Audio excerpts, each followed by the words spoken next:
Okay guys, ஒரு காலத்துல 300 280 250 அந்த மாதிரி அடிச்சு புரட்டி எடுத்த சன்ரைசர்ஸ் இப்போ வந்துட்டு வெறும் ஒரு 152 அடிக்கிறதுக்கே ரொம்ப கஷ்டப்படுறானுங்க. இன்னைக்கு வெறும் 152 தான் அடிச்சானுங்க. அதுல 53 ரன் வந்து இஷாந்த் சர்மாவே கொடுத்துட்டான், பாதி ரன்னு. ஒரு ஹாஃப் செஞ்சுரியா போட்டான்பா இஷாந்த் சர்மா. ரபாடா இல்லாதது வந்துட்டு அவனுக்கு செம கஷ்டமா இருக்குன்னு நினைக்கிறேன். ரபாடா பர்சனல் ரீசன்ஸ்க்காக வீட்டுக்கு போயிட்டேன் அப்படின்றான். நான் நம்பவே மாட்டேன். இது பர்சனல் ரீசன்ஸ்லாம் இல்ல, டெஸ்ட் வேர்ல்டு கப் ஜெயிக்கணும் அப்படின்னு ஆஸ்திரேலியா அந்த வாட்டி முட்டாத்தனமா ஐபிஎல் விளையாண்டுட்டு இருக்கானுங்க. நேக்கா அந்த பாருங்க, அண்ணன் தெம்பா ஓமா தூக்க போறான் டிராபிய. சர்ப்ரைஸ் பண்ண போறாரு அண்ணன் தெம்பா. பெட்டு கடியில இருந்து எஞ்சி வந்து டிராபி எடுக்க போறான்னு நினைக்கிறேன். எனக்கு தெரிஞ்சு சால்ட்டா போயிட்டு இருக்கிறான் ரபாடா. என்ன வேணாலும் நடக்கலாம். சோ இன்னைக்கு மேட்சுக்கு வருவோம். சுமன் கில் கேப்டன்சி வெயிட்டா இருந்துச்சு உண்மையை சொல்லணும். ஏன்னா போன சீசன்ல பார்க்கும்போது ஒரு மாதிரி லத்தாச்சிக்கலா இருந்தான், சின்ன பையன் மாதிரி ஜாலியா கேப்டன்சி கொடுத்துட்டாங்க, ஜாலியா விளையாடுவோம் இஷான் கிஷனோட அப்படின்னு சொல்லிட்டு ஜாலியா எடுத்துக்கிட்டான். பார்க்கும்போது எனக்கு வெறுப்பா இருந்து இவனுக்கு என்னடா கேப்டன்சி கொடுத்தாங்க அப்படின்ற மாதிரி. பட் இப்ப பார்க்கும்போது இப்ப நடந்து வர மேட்ச் எல்லாம் பார்க்கும்போது உண்மையிலே வந்துட்டு அவனோட எஃபர்ட் வந்து ஸ்கிரீன்ல தெரியுது. அந்த ஃபீல்டர் மாத்துறது, அந்த இன்டென்ஸ் தெரியுது. இதே இது லாஸ்ட் இயர்ல அப்படி இல்லை. லாஸ்ட் இயர்ல சும்மா கடமைக்கு சிரிச்சுக்கிட்டே இருப்பான், நான் தான் கேப்டன் அப்படின்னு, நான் தான் கேப்டன் அப்படின்னு. பட் இந்த வாட்டி அப்படி இல்லை, நல்ல ஒரு இன்டென்ட்டோட இருக்கான், நல்லா ஃபீல்ட மாத்திராம்பா. அது மட்டும் இல்ல, இன்னைக்கு நான் ரொம்ப எக்ஸ்பெக்ட் பண்ணது என்ன அப்படின்னா, இந்த சிராஜ் வர்சஸ் டிராவிஸ் ஹெட் இதுதான் நான் பார்க்கணும்னு இருந்தேன். 2 பால் 4 அடிச்சாம்பா. முதல்ல ஹைதராபாத் கிரௌடு ஓமால பயங்கரமான கிரௌடுப்பா.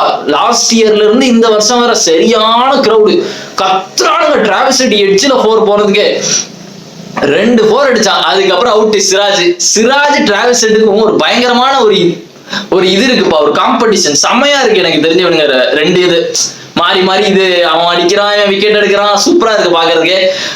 எப்படி ஹைதராபாத் கிரௌடு ஹைப்பா இருந்தானுங்களோ போக போக அந்த சவுண்ட் குறைஞ்சிட்டே வந்து. ஏன்னா பவுலர்ஸ் அப்படி போட்டாங்க. 4 விக்கெட் எடுத்துருக்கான் சிராஜ், வெறும் 17 ரன் கொடுத்து சூப்பரா போட்டான். அவன் மட்டும் இல்ல, பிரசித் கிருஷ்ணா, சாய் கிஷோர் எல்லாருமே எக்கனாமிக்கலா போடுறாங்க. ரஷீத் கான் விக்கெட்லெஸ், பட் இருந்தாலும் இந்த மேட்ச்ல நல்லா போட்டான். பட் இருந்தாலும் சர்ப்ரைசிங்கா இருக்கு. ரஷீத் கான்லாம் வந்துட்டு நான் திருப்பி நான் சொல்ல வரும்ல, ரஷீத் கான்லாம் முன்னாடி எப்படி போட்டுட்டு இருப்பான், மேட்சுக்கு ஒரு விக்கெட் கன்ஃபார்ம், ஒரு ஓவர் போடுறானா விக்கெட் இருக்கு அப்படின்ற மாதிரி இருந்துச்சு. ஆனா இப்பெல்லாம் வந்துட்டு விக்கெட்லாம் எடுக்கிறது இல்ல, ரொம்ப ப்ரிடிக்டபிளா இருக்கான். ஓப்பனா சொல்ல போனா மிஸ்ட்ரி இல்லை இப்போதைக்கு, இப்படி ரொம்ப ப்ரிடிக்டபிளா ஆயிட்டான் ரஷீத் கான் வந்துட்டு. அதனாலதான் அவன் கொஞ்சம் அடி வாங்குறான். அது மட்டும் இல்ல, சன்ரைசர்ஸும் ரொம்ப ப்ரிடிக்டபிள் ஆயிட்டாங்க. வந்தவன அக்ரெசிவா விளையாட போறானுங்க, அதனால பிரஷர் அவனுங்க மேல போட்டோன்னா மாட்டிக்கிடுவாங்க அப்படின்ற மாதிரி ஆயிடுச்சு. ஸோ அதனால சிராஜ் வர்றான், டப்பு டிப்புன்னு விக்கெட் எடுத்துக்கிட்டே இருக்கான். பிரசித் கிருஷ்ணா ஒரு பக்கம், இஷாந்த் சர்மா ஓவர்ல மட்டும் கொஞ்சம் அடி வந்துச்சு. கிளாஸன் கொஞ்சம் நேரம் உட்காந்து ஏதோ 6 4 அடிச்சு பார்த்தான். அதுக்கப்புறம் சாய் கிஷோர் அதையும் தூக்கிட்டான். நிம்மதியாவே இருக்க விட மாட்டான் சாய் கிஷோர் எந்த டீமையும். அது மட்டும் எனக்கு தெரியாது. அந்த கண்ணு ஆந்த கண்ணு மாதிரி இருக்கு, அதை வச்சு எல்லாரையும் பார்த்துக்கிட்டே இருப்பான்னு நினைக்கிறேன் முறைச்சு. கடைசியா பேட் கமிங்ஸ் வந்து அடிச்சுட்டு இருந்தான்பா. அப்பதான் கிரௌடே கொஞ்சம் உயிர் வந்துச்சு அவங்களுக்கு. அப்பாடா பேட் கமிங்ஸ் அடிக்கிறான் அப்படின்ற மாதிரி. அதுவே ஏதோ ஒரு பெரிய மலை மாதிரி, எப்படிப்பட்ட டீமை இப்படி ஆக்கி வச்சிட்டானுங்க அப்படின்ற மாதிரி உட்காந்து பேட் கமிங்ஸ் ஏதோ அடிச்சு காப்பாத்தி.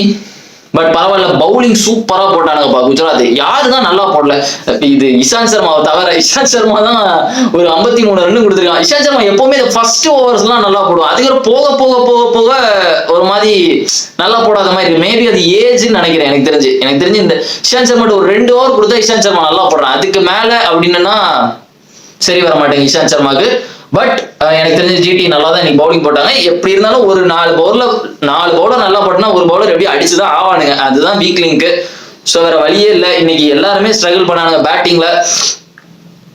கொஞ்சமா அடிச்சுட்டு இருந்தாங்க உட்காந்து பதறி. இஷான் கிஷன்லாம் மும்பைல இருக்கும் போது கன்சிஸ்டன்சி அடிப்பான்.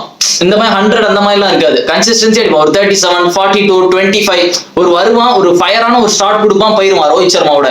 அந்த மாதிரி இருக்கிறதே பெட்டர்னு எனக்கு தோணுது. இப்ப விளையாடுறத பார்த்தேன்னா வந்தா ஒரு செஞ்சுரி அடிச்சா அப்படியே காணாம போயிட்டான் இஷான் கிஷன். இதுக்கு அதுலயே பரவாயில்ல போல, கன்சிஸ்டன்சியா ஒரு 40 இந்த டிக்காக் அடிப்பான் பாத்தீங்களா, 40 35 அந்த மாதிரி அடிக்கிறதே ஒரு கீயா இருக்கும். பட் இந்த வாட்டி இந்த பேஸ் பால் மாதிரி ஆயிட்டானுங்க சன்ரைசர்ஸ் ஹைதராபாத். போன வருஷம் இந்த பேஸ் பால் எப்படி இருந்துச்சோ, பேஸ் பால் முன்னாடி எப்படி இருந்துச்சு, ஸ்டார்டிங்ல ஒரு மாதிரி ஹீட்டர், அந்த பேஸ் பால் வருது, ஐயோ இறங்கி அடிப்பானுங்க. இப்ப பாருங்க ஃபிளாப் ஆயிட்டு. அதே மாதிரி தான் சன்ரைசர்ஸும் போன வருஷம் ஃபுல்லா அக்ரெசிவா எவன் வந்தாலும் அட்டாக். டிராவிஸ் ஹெட்டும் அபிஷேக் சர்மாவும் தொட்டாலே தங்கம் அப்படின்ற மாதிரி இருந்தாங்க. பட் இந்த வருஷம் தொட்டாலே விக்கெட் தான் அப்படின்ற மாதிரி பயப்படுறாங்க. டக்குன்னு விக்கெட் போனா ஐயோ போயிருமே அப்படின்ற மாதிரி ஒரு இது வந்துருச்சு.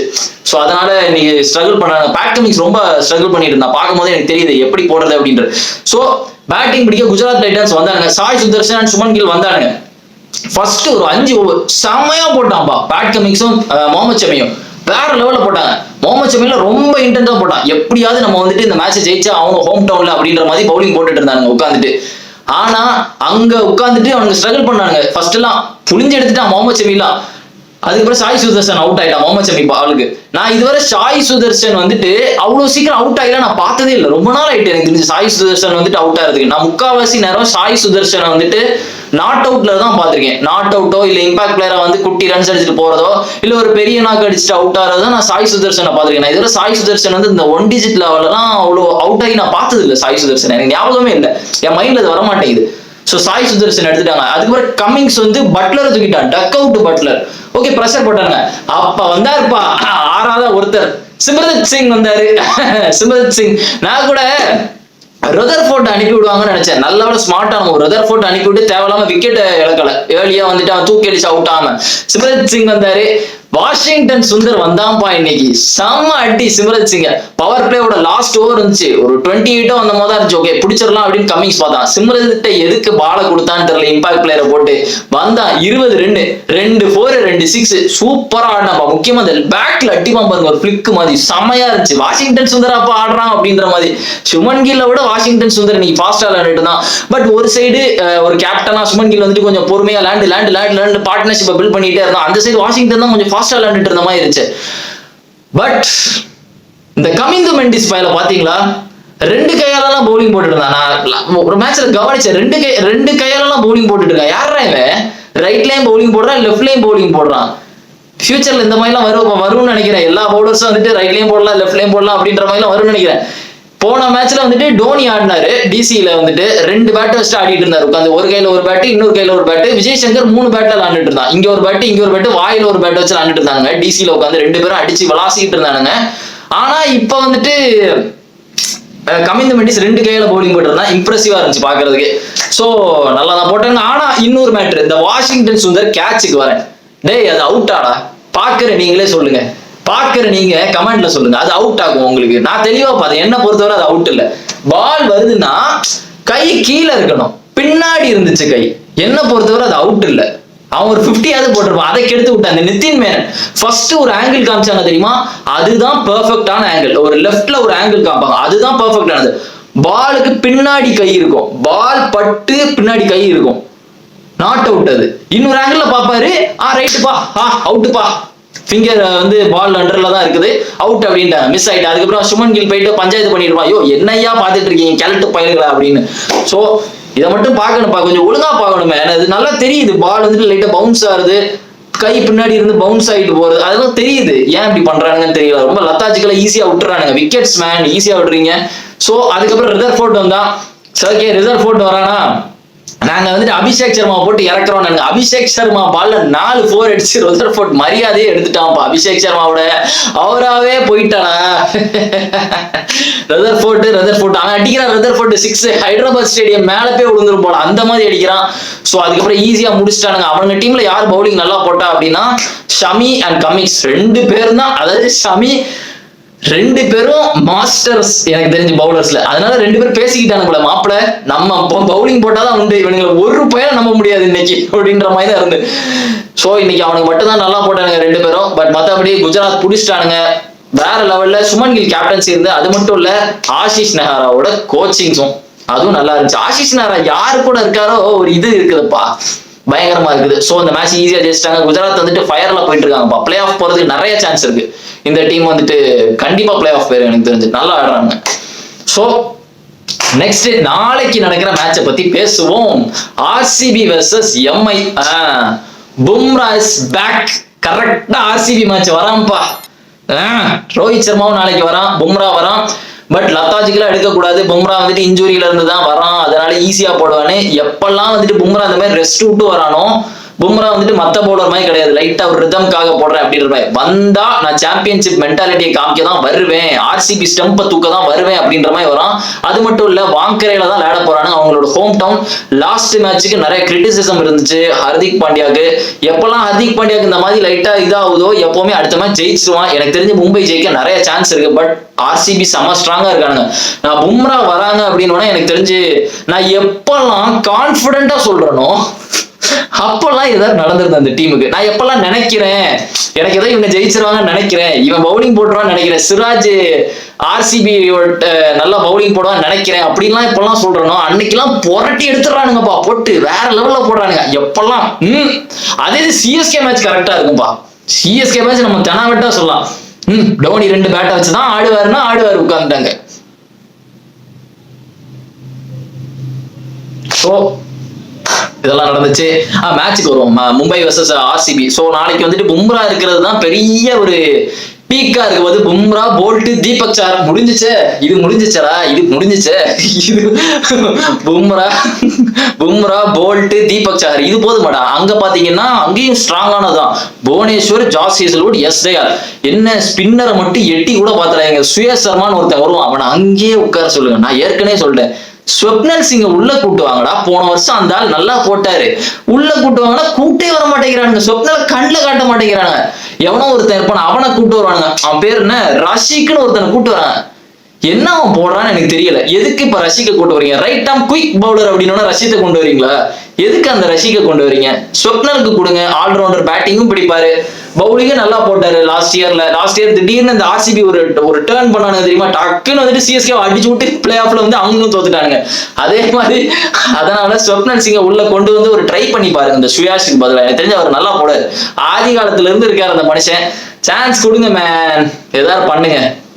மற்றபடி பாத்தீங்கன்னா பேட்டிங் ஆர்சிபி வேற லெவலில் விளையாண்டு இருக்காங்க. எனக்கு தெரிஞ்சு எம்ஐயோட ஆர்சிபி பேட்டிங் தான் செம்ம கான்ஃபிடென்ட்டா இருக்கு.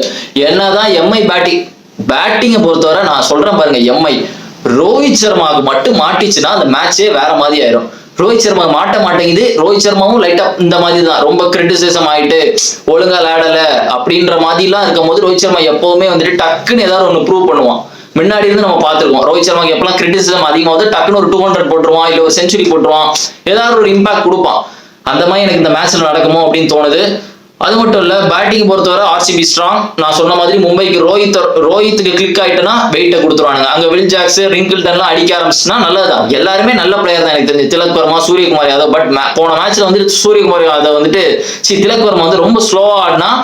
பட் திலக் வர்மா வெளியே வச்சுட்டு சாண்ட்னரை கொண்டு வரணுமா அப்படின்றதுதான் ரொம்ப பேடா இருந்துச்சு எனக்கு. திலக் வர்மாவோட சாண்ட்னர் வந்து ஒரு பெரிய இதா அப்படின்ற மாதிரி. சாண்ட்னர் ஒரு பெரிய ஹிட்டர் தான், இருந்தாலும் திலக் வர்மா வெளியே வச்சுட்டு சாண்ட்னர் அந்த சிச்சுவேஷன்ல கூட்டு வரணுமா, கூட்டு வந்து அவனுக்கு ரன்னும் கொடுக்கல அப்படின்ற மாதிரி கான்ட்ரவர்சி நிறைய இருந்துச்சு ஹர்திக் பாண்டியா மேல. அதனால ஹர்திக் பாண்டியா வந்து கண்டிப்பா அவங்க ஹோம் டவுன்ல வின் பண்ணியே ஆகணும் அப்படின்ற ஒரு இது இருக்கு.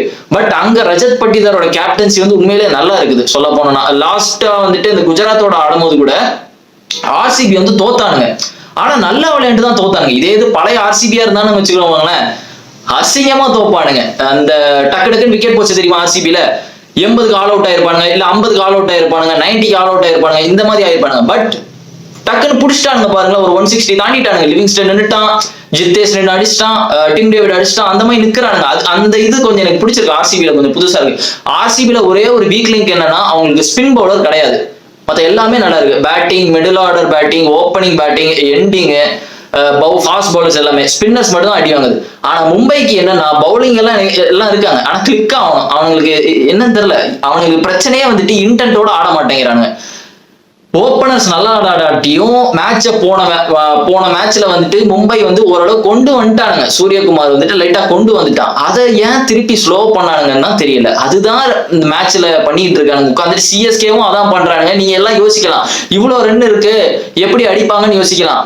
வின் பண்ண அடிங்க, 6 அடிங்க. இப்ப தோனியே இருக்காருன்னு வச்சுக்கோங்களேன், தோனி விஜய் சங்கர்லாம் இருந்தான், ஓகேவா, விஜய் சங்கர்லாம் இருக்கிறான்ல, 6 அடிக்க பார்க்கலாம், நான் வின் பண்ண போறேன்னு இறங்கி அடிக்கலாம். பழைய டோனி எல்லாம் பார்த்துருக்கோம். எனக்கு பொறுத்தவரை டோனி என்ன சொல்றேன்னு தெரியல. அவருக்கு வந்துட்டு it looks like the cricket left அப்படின்ற மாதிரி தான் இருக்கு. ஏன்னா பழைய தோனியா இருந்தா எப்படி புஷ் பண்ணுவாருன்னு தெரியும். இப்போ ஒரு 2 ரன் ஓடணும் அப்படின்னா முக்கிட்டு ஓடுவாரு, முக்கிட்டு ஓடி எப்படியாவது வின் பண்ணுவோம் அப்படின்றதான் பாப்பாரு. அவர் வந்து டீம் தோக்குற நிலைமையா இருந்தாலும்.